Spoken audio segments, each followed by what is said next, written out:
Muy buenos días. Hoy, este viernes 11 de agosto, viene con un sobrecalentamiento, sobre todo para lo que nos espera en septiembre.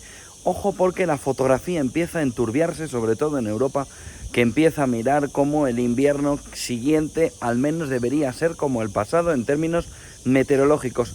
Pero no es así lo que se empieza a ver. Vamos a desgranar por partes. Por un lado, lo dicho ayer por el Banco Central Europeo, que empieza a resonar con fuerza en el conjunto europeo. Europa se frena, y se frena porque la demanda interna ya no aguanta más el tirón. Y los PMI nos estarían marcando que tanto en manufacturas como en servicios, ya en el mes de julio se estaría entrando en una recesión. Ojo, porque salimos de una y ahora parece que entramos con fuerza en una mucho más peligrosa, porque la anterior recesión evitada era o venía sobre todo reflejada por lo que sucedió en Estados Unidos a principios del 2022, en el primer semestre. Ahora ya no. Ahora no aguanta la economía europea después de ver cómo la subida de tipos de interés, dicho por el propio Banco Central Europeo, acaba de agotar, acaba de lanzar, acaba de tirar, acaba de derrocar definitivamente a la demanda interna, que ya se empieza a reflejar tanto en servicios como en manufacturas. Ojo, porque en ese entorno una demanda interna que empieza a dar síntomas de aflojar, de no poder aguantar la situación de subida de tipos de interés, tiene segunda, tercera y cuarta derivada. La primera de ellas y más importantes es que el cuento de la inflación menguante está empezando a llegar a su fin. La tomadura de pelo de que la inflación se estaba reduciendo empieza a tocar sus últimos rescoldos. Fíjense, en España se ha confirmado el dato de que repunta del 1,9 al 2,3%. Pero ese dato también es una tomadura de pelo descomunal, sobre todo viendo cómo la alimentación sube más de un 10%. Ojo, la alimentación subiendo por encima del 10%. De tal manera que si la afección de los bolsillos a la inflación tiene un porcentaje mayor que otros determinados componentes del IPC que están marcando la subida solo, entre comillas, del 2,3%, la tomadura de pelo empieza a irse por donde vino. Aquí la inflación repunta con fuerza y no ha dejado de hacerlo, de tal manera que ese movimiento del 2,3% es solo una anécdota al lado de lo que está sucediendo, por ejemplo, con la subyacente. Continúa por encima del 6%. ¿Qué nos da a entender? Que la subida de tipos de interés del Banco Central Europeo está tirando la demanda interna, pero la inflación solo lo está haciendo de una manera un poco de barniz, de un pequeño barniz sobre ese mueble que necesitas regenerar de una manera adecuada, rehabilitar. Ojo, porque a partir de aquí nos viene otra derivada importante. Los bancos están mirando lo que está sucediendo con las tarjetas revolving, estas que te piden un tipo de interés mayor al 20%. ¿Para qué se están usando? Para llegar a fin de mes.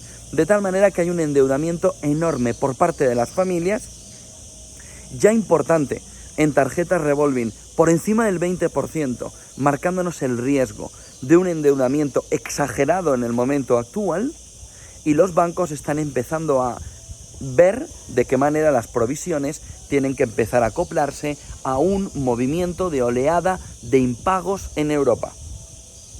Fíjense, del boletín del Banco Central Europeo, principal causante de la caída de la demanda interna, a la segunda o tercera derivada. Se está preparando ya la banca para una oleada masiva de impagos en Europa mediante un refuerzo de su balance para no encontrar, y volvemos al inicio otra vez, a un Banco Central Europeo que le vuelve a exprimir, que le vuelve a decir: no estás haciendo bien tu trabajo. De tal manera que lo que hacen los bancos ahora mismo es empezar a ver que hay un deterioro evidente por culpa del Banco Central Europeo, por el movimiento de subida de tipos de interés agresivo, y sin embargo ese movimiento de tipos de interés no está rebajando la inflación, por ejemplo en capítulos como la alimentación, donde todavía no se ve el efecto de la crisis del grano ucraniano, y también todavía no se ve el efecto del repunte del petróleo, que ya lo tenemos en esos entornos de los 86 dólares el Brent, incluso ha llegado a tocar máximos por encima de los 88 dólares.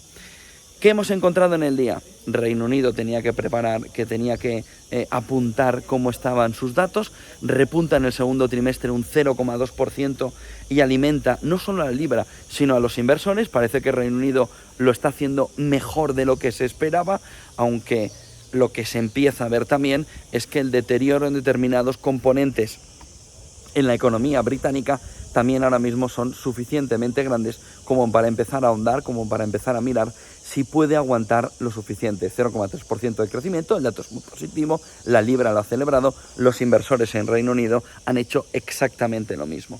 El otro punto, o los dos puntos también clave en esta mañana, es lo que sucedió ayer viendo toda esta fotografía en Europa con el gas. Porque claro, toda esa fotografía de deterioro de la economía europea viene alimentada además por lo que sucedió ayer intradía. Crecimiento del 40% del gas por el miedo a un invierno duro en Europa. Miedo a un invierno duro en Europa que lleve a que el inversor entienda que no se ha hecho la inversión en infraestructura suficiente en el último año para aprovechar lo que ha sido algo caído del cielo, que fue el anterior invierno para sobrellevar la crisis energética.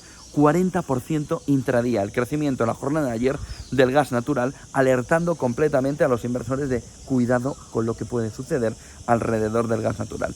El último punto, antes de entrar también en darle un vistazo a lo que está sucediendo en geopolítica y lo que está sucediendo alrededor de las claves de la guerra de Ucrania en estas últimas horas, viene con las palabras de Biden anoche, volviendo a atacar a Xi Jinping, volviendo a atacar a China, en el que Biden apuntaba que China es una bomba de relojería en la que hay que empezar a analizar hasta cuándo puede aguantar la economía china, hasta cuánto puede aguantar el sistema en general chino. El problema es que Biden se inventó los datos. Sí, lo que están escuchando. Biden se inventó los datos. Dijo que el crecimiento estaba en el 2% de la economía china frente al crecimiento del 8% de los últimos años y dio una serie de datos no incorrectos, sino que mintió directamente en los datos de la economía china, lo cual ha generado otra vez un movimiento de queja por parte de China en el entorno de ver cómo la queja, la crítica, el ataque por parte de Biden, además en este caso, ni tan siquiera estaba fundamentado. Alrededor de lo que está sucediendo en geopolítica, ojo con Ecuador y con Villavicencio, si se tienen que celebrar o no esas elecciones en Ecuador, y ojo con todo el movimiento que hay alrededor de lo que está sucediendo en América Latina y lo que Ecuador puede empezar a dar como ejemplo de un clima mucho más tenso, mucho más preocupante para el conjunto de la fotografía geopolítica internacional con la mirada puesta en geopolítica. Ojo porque volviendo a Biden en el entorno geopolítico, le dijo ayer a China que todos esos créditos, que todo ese apoyo, por ejemplo, en América Latina, que se está dando a algunos países, tienen una cara B oculta, que dice Biden, es muy peligrosa para la estabilidad de la región. Vamos a ver si los créditos del FMI son o no un problema también para la estabilidad de la región.